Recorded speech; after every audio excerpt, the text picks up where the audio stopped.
YSR Congress party మాజీ MP Vijayasai Reddy గారు నిన్న మళ్ళీ కొన్ని అనూహ్య సంచలన వ్యాఖ్యలు చేశారు. జూలై నెలలో ఆయన రాజకీయ ప్రవేశం ఉంటుందంట. అదేవిధంగా న్యూస్ ఛానల్ పెట్టబోతున్నాడంట. కన్ఫర్మేషన్ అయితే ఇచ్చేశాడు. అంతేకాదు చాలా విషయాలు మాట్లాడాడు. నారా చంద్రబాబు నాయుడు గారు పోయేటప్పుడు ఎవరు ఏం తీసుకుపోయేది ఏమి ఉండదు. పోయేటప్పుడైనా సరే ప్రజలకు మంచి చెయ్యి. రాజకీయ ప్రత్యర్థుల్ని మీరు అదో రకంగా చూస్తున్నారు. రాజకీయ ప్రత్యర్థులాగానే చూడండి.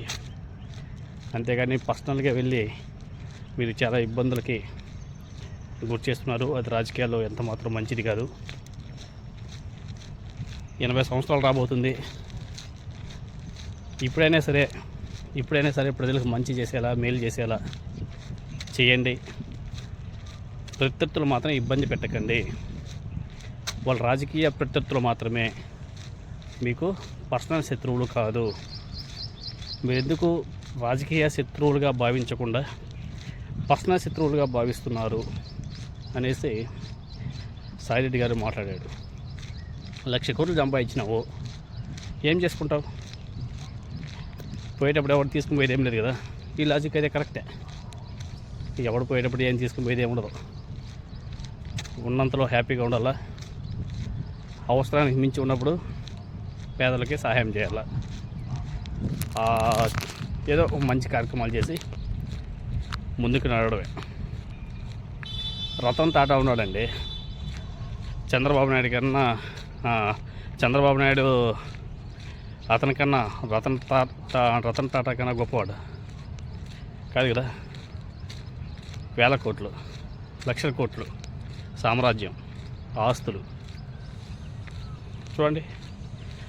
కాబట్టి నారా చంద్రబాబు నాయుడు గారైనా సంపాదించిన డబ్బులు కొంతవరకు ప్రజలకి సేవ చేసి హ్యాపీగా పోవాలి. ఒకసారి విజయసాయిరెడ్డి గారు మాట్లాడే మాటలు ఒకసారి మీరు అందరూ కూడా వినండి. చంద్రబాబు నాయుడికి 80 ఏళ్ళు వస్తూ ఉన్నాయి. ఏం చేస్తాడు? ఒక్కగానొక్క కొడుకు ఎత్తుకొని పోతాడా ఈ యొక్క డబ్బంతా? గతంలో ఆయన 40-42 సంవత్సరాలుగా రాజకీయాల్లో ఉన్నాడు. 16 సంవత్సరాలు ముఖ్యమంత్రిగా పనిచేశాడు. కొన్ని లక్షల కోట్లు ఆర్జించాడు. ఈవెన్చువల్గా ఏదో ఒక రోజు పోవాల్సిందే కదా. ఈ భూమి మీద అతను శాశ్వతమా? అందుకే నేను ఒక్కటే చెప్తా ఉన్నా, అట్లీస్ట్ చనిపోయేటప్పుడైనా పుణ్యం చేసి చచ్చిపో చంద్రబాబు నాయుడు గారు అని నేను చెప్తా ఉన్నా.